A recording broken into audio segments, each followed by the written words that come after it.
कानून के तहत किया जाता है, सरकार द्वारा अधिसूचना जारी करके किया जाता है या गठन को मान्यता दी जाती है।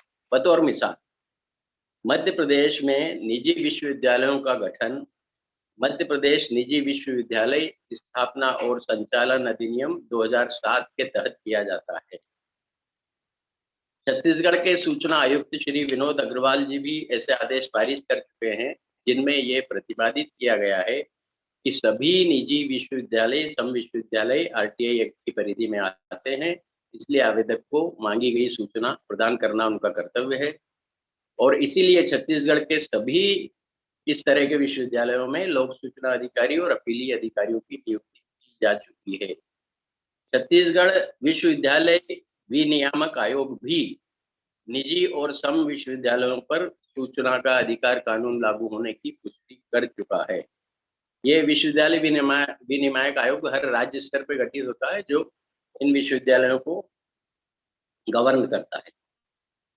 मध्य प्रदेश के निजी विश्वविद्यालय निजी विनियामक आयोग ने भी निजी और सम विश्वविद्यालयों को आरटीआई में मांगी गई जानकारी देने का नागरिकों को जानकारी उपलब्ध कराने का निर्देश दिया है। अभी हाल में एक प्रकरण हमारे सामने आया, जिसमें इस विश्वविद्यालय विनियामक आयोग ने के प्रथम अपीलीय अधिकारी ने भोपाल के एक निजी विश्वविद्यालय के विरुद्ध दायर प्रथम अपील पर उस अपील को स्वीकार करते हुए निजी विश्वविद्यालय को आरटीआई में मांगी गई जानकारी देने के लिए आदेशित किया और उसका पालन करते हुए निजी विश्वविद्यालय ने जानकारी आवेदक को प्रदान की है। केंद्रीय सूचना आयोग की पूर्ण पीठ ने भी निजी स्कूलों के मामले में, ये विश्वविद्यालय से हटके बात है, निजी विश्वविद्यालयों के मामले में भी जानकारी देने का फैसला सुनाया है। केंद्रीय सूचना आयोग की पूर्ण पीठ, ये पूर्ण पीठ तब बनती है जब कोई महत्वपूर्ण कानूनी सवाल आयोग के सामने या किसी कोर्ट के सामने उपस्थित होता है, तो उसके लिए एक बड़ी पीठ गठित की जाती है, जो कानून के विभिन्न पहलुओं पर विचार करके फैसला करती है। तो इस केंद्रीय सूचना आयोग की पूर्ण पीठ ने एक केस था बिंदु खन्ना वर्सेस राष्ट्रीय राजधानी क्षेत्र का यानी दिल्ली का शिक्षा निदेशालय। इस केस में पारित आदेश में केंद्रीय सूचना आयोग ने कहा कि शिक्षा को बढ़ावा देने के लिए, ये सबके लिए सुनने लायक और काम की बात है, शिक्षा को बढ़ावा देने के लिए जिम्मेदार स्कूलों का प्रबंधन और विनियमन से संबंधित मुद्दे विकास के लिए इतने महत्वपूर्ण हैं कि इन मुद्दों को निजी निकायों की सनक यानी मनमानी या लालच पर नहीं छोड़ा जा सकता है, चाहे वे मतलब ये निजी विद्यालय चाहे वे सरकार द्वारा वित्त पोषित हो या नहीं। केंद्रीय सूचना आयोग की पूर्ण पीठ ने शिक्षा निदेशालय को आदेशित किया कि वह अपीलार्थी को इन निजी स्कूलों के बारे में चाही गई जानकारी उपलब्ध कराए। इसी तरह जो निजी स्कूल सरकार से प्रत्यक्ष या अप्रत्यक्ष सहायता प्राप्त नहीं करने के कारण लोक प्राधिकारी धारा 2 के तहत लोक प्राधिकारी की श्रेणी में नहीं आते हैं, उन निजी स्कूलों से संबंधित वह जानकारी भी आरटीआई में मांगी जा सकती है जो उन निजी स्कूलों को मान्यता देने वाले विभाग में या निकाय में संधारित की जा चुकी है। इस बात की ओर शुरू में माननीय शिवानंद जी ने भी संकेत किया था। इसी तरह निजी अस्पताल, निजी नर्सिंग होम, गौशाला, खेलकूद संबंधित संस्था आदि से संबंधित जानकारी भी इसी तरह से संबंधित विभाग से मांगी जा सकती है। यानी जो कोई भी गैर सरकारी संस्था या निकाय आरटीआई के तहत लोक प्राधिकारी की श्रेणी में नहीं आता, उनसे संबंधित जानकारियां भी संबंधित विभाग से मांगी जा सकती है। एक सुप्रीम कोर्ट का भी एक महत्वपूर्ण आदेश है। ये मामला था DAV college trust and management society versus directors of public instruction and others. इस मामले में पारित आदेश में सुप्रीम कोर्ट ने कहा है कि यदि किसी निजी विद्यालय या निजी संस्था को सरकार सस्ती दर पर दी गई जमीन पर उसको स्थापित किया गया है, तो यह प्रच्छन्न रूप से यानी अप्रत्यक्ष रूप से प्रदान की गई वित्तीय श्रेणी में वित्तीय सहायता की श्रेणी में माना जाएगा। रियायती दर पर शासन या उसके किसी भी निकाय ने किसी प्राइवेट संस्था को, स्कूल ही नहीं किसी भी प्राइवेट संस्था को भी जमीन दी है, और उस पर संस्था कायम हुई है, तो उसको भी सरकार की ओर से प्रदत्त वित्तीय सहायता की श्रेणी में माना जाएगा। इसलिए ऐसी संस्थाओं में भी सूचना के अधिकार के तहत जानकारी देने को बाध्य है। इसी तरह पंजाब और हरियाणा हाईकोर्ट का एक महत्वपूर्ण फैसला है। सरस्वती वेलफेयर एसोसिएशन गुरुग्राम के मामले में ये आदेश पारित किया है पंजाब हरियाणा हाईकोर्ट ने कि निजी स्कूलों संस्थानों द्वारा रजिस्ट्री सोसाइटी के रजिस्ट्रार के यहाँ जमा कराए गए अभिलेख लोक दस्तावेज की श्रेणी में आते हैं। ये बहुत महत्वपूर्ण बात है। निजी स्कूलों और निजी संस्थाओं द्वारा रजिस्ट्रार सोसाइटी के यहाँ कार्यालय में जमा कराए गए डॉक्यूमेंट लोक दस्तावेज की श्रेणी में आते हैं और इस प्रकार रजिस्ट्रार इन दस्तावेजों से संबंधित सूचनाओं को प्रदान करने के लिए लोक सूचना अधिकारी की श्रेणी में आते हैं। इस तर्क से भी निजी विद्यालय स्कूल निरीक्षक उक्त विद्यालयों के बारे में आधारित सूचनाएं उपलब्ध कराने को बाध्य है। यानी शिक्षा विभाग से इनसे संबंधित जानकारी शिक्षा विभाग देने के लिए बाध्य है। एक और केस है उत्तर प्रदेश के सूचना आयुक्त श्री प्रमोद तिवारी जी ने 14/7/21 को दिया था। उस आदेश में कहा गया है कि निशुल्क व अनिवार्य बाल शिक्षा अधिकार अधिनियम, इसको हम संक्षेप में RTE के नाम से जानते हैं, यह अधिनियम लागू होने के बाद स्ववित्त, ये गौर से सुनिए, स्ववित्त पोषित मतलब अपनी वित्तीय व्यवस्था जो खुद अपने तरीके से करते, निजी प्रबंध तंत्र द्वारा संचालित और गैर वित्तीय पोषित हैं जो स्कूल, ऐसे स्कूल भी इस RTE अधिनियम के कारण सूचना के अधिकार के दायरे में आते हैं। ऐसे स्कूलों को के बारे में RTE एक्ट में आप सबको पता है प्रावधान है कि उनको निजी स्कूलों को भी 25% सीटों पे गरीब विद्यार्थियों को प्रवेश देना पड़ेगा, जरूरी है। और ऐसे विद्यार्थियों की पढ़ाई के खर्चे की भरपाई सरकार उन निजी स्कूलों को करती है। तो ये लोकधन के उपयोग का यहाँ मामला है। वो स्कूल लोकधन प्राप्त कर रहे हैं और शासकीय आदेश के तहत ये इसको क्रियान्वित कर रहे हैं। तो इस बारे में RTE से संबंधित जानकारी निजी स्कूल भी देने के लिए बाध्य हैं और वो इससे संबंधित जानकारी देने से मना नहीं कर सकते। जिला शिक्षा अधिकारी भी ऐसे प्राइवेट स्कूलों की RTE से संबंधित सूचना देने को बाध्य हैं। कई जिला शिक्षा अधिकारी प्राइवेट स्कूलों के बारे में उनसे सूचना मांगी जाती है तो प्राइवेट स्कूलों को RTI अंतरित करते। इसको भी सूचना आयोग ने अवैध घोषित किया गया है कि ऐसा करना बिल्कुल भी उचित नहीं है। उनको खुद जानकारी प्राइवेट स्कूल से मंगा के देनी पड़ेगी।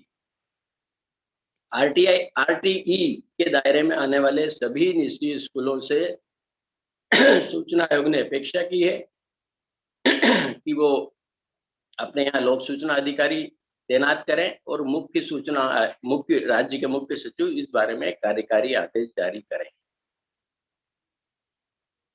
एक और महत्वपूर्ण बात जो सूचना के अधिकार कानून के तहत प्रावधान है कि कोई भी गैर सरकारी कंपनी, ट्रस्ट या बोर्ड या निकाय उसकी प्रबंध समिति में या संचालक मंडल में अगर 2 सरकारी प्रतिनिधि शामिल हैं तो वो सूचना के अधिकार के दायरे में आएगा, उसको लोक प्राधिकारी माना जाएगा। अभी माननीय शिवानंद जी ने विश्वविद्यालयों से उत्तर पुस्तिकाओं के मामलों का जिक्र किया।